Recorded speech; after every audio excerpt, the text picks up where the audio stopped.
नमस्ते बच्चों।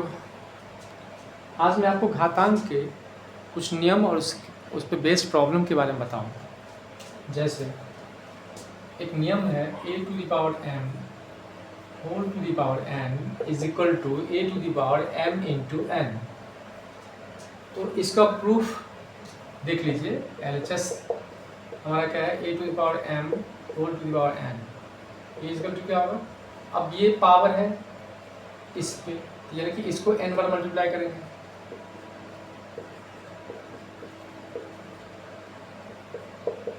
कितना बार करेंगे? n बार। तो अब आप सोचिए, हर एक को m बार, एक ही पावर क्या है? m। कितनी बार करेंगे? m बार। ठीक है, फिर इसको भी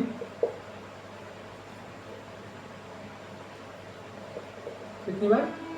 m पावर है। फिर इसको भी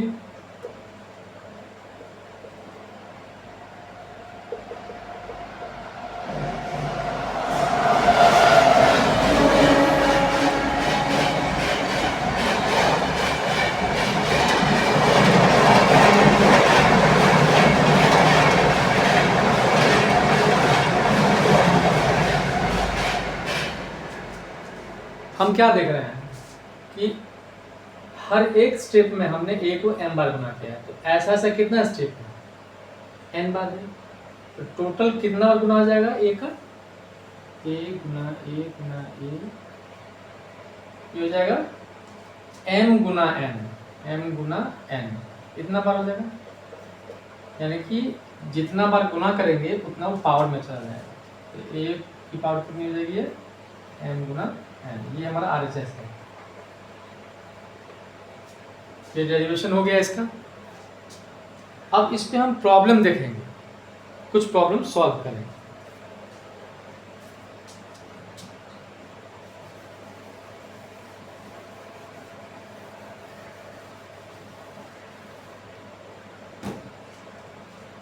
अब इस नियम पे बेस्ड हम कुछ प्रॉब्लम को देखेंगे। ठीक है, जैसे एक प्रॉब्लम है, सॉल्व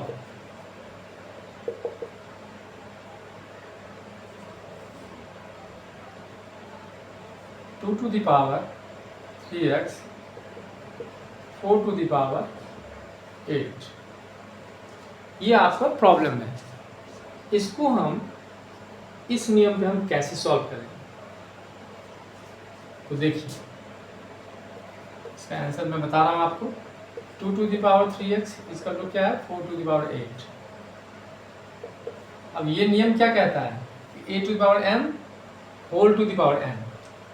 हमें पता है कि यदि बेस सेम रहेगा तभी पावर को इक्वल करेंगे। तो इसको हम किस में कन्वर्ट करेंगे? 4 को 2 में,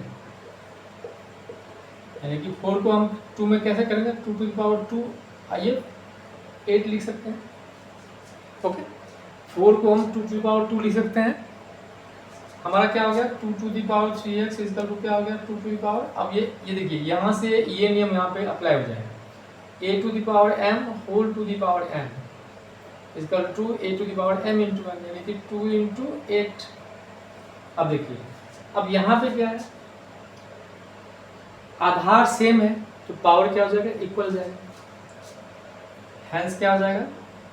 3x इसका तो क्या हो जाएगा? 8 to the 16। हैंस x इसका तो कितना हो जाएगा? 16/3। हमारा आंसर हो गया। ओके, तो हमने क्या देखा? a to the power m whole to the power n इसका to a to the power m into n।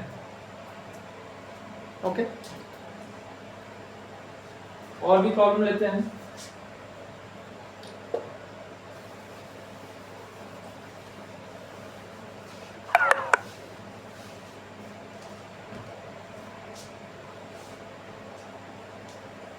जैसे 2 to the power 3 33 into 2 to the power 11, इसको सिंप्लीफाई करना है। सिंप्लीफाई, ये हमारा क्वेश्चन है। मतलब इसको आपको क्या करना है? सरल करना है। क्या हो जाएगा?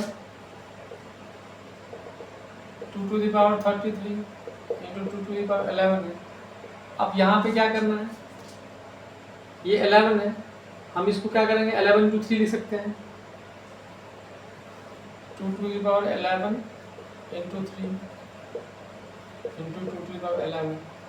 अब क्या करेंगे हम 3 को अंदर कर लेंगे, a to the power m into n, ये इस फॉर्म में है, इसमें से किसी भी पावर को हम अंदर कर सकते हैं। यदि n अंदर होगा तो m बाहर होगा, तब भी मल्टीप्लाई में यही होगा। तो हम क्या करेंगे 2 टू द पावर 3 को अंदर कर लेंगे 11। क्यों किया है सामने, क्योंकि यहाँ ऑलरेडी 2 टू द पावर क्या 11 है। तो अब यहाँ पे देखिए 2 टू द पावर, ये जो हो गया 8 टू द पावर 11 हो गया, ये हो गया 2 टू द पावर 11 हो गया, ठीक है।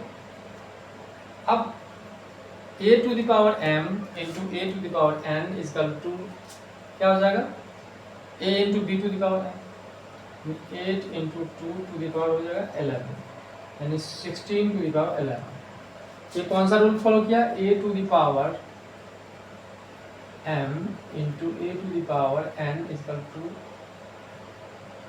Sorry, a to the power m into b to the power n। यदि आधार अलग अलग हो लेकिन पावर क्या हो सेम, तो क्या होता है a into B to the power m, ऐसे हो। इसी रूल का हमने फॉलो किया है, a to the power m into B to the power m, मतलब पावर सेम है, आधार अलग अलग है, तो हम क्या करेंगे आधार को एक साथ गुणा कर सकते हैं, क्योंकि ये मल्टीप्लाई का साइन है। तो a टू द 16 ये हमको आंसर हो जाएगा ये, ठीक है। That's it.